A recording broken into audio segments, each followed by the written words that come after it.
Run the Dish is going to show you how to make Moroccan chicken.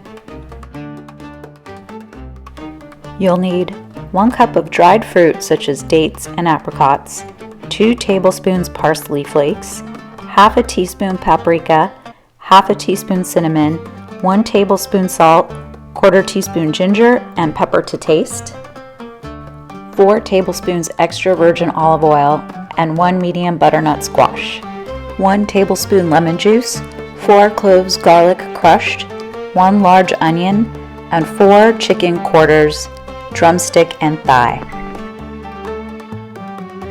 Preheat your oven to 400 degrees Fahrenheit.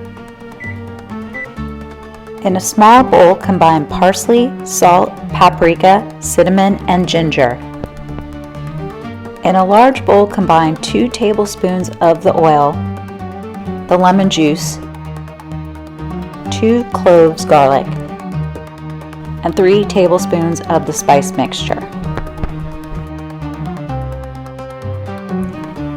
Add the chicken pieces and toss, coating each piece well.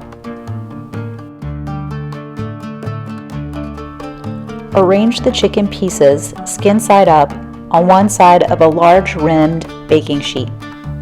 Cut the onion into wedges like so. In the same large bowl, combine the butternut squash, onion, 2 cloves garlic, 2 tablespoons oil, the remaining spice mixture, and salt and pepper to taste. Toss it all around and arrange it on the side of the baking sheet. Begin roasting it for 20 minutes.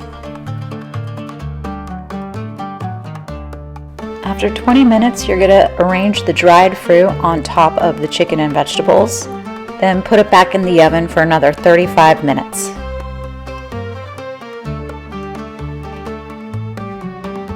The chicken should be 165 Fahrenheit on the thermometer, and the squash should be tender. This chicken is so flavorful. I hope you enjoy it as much as I do.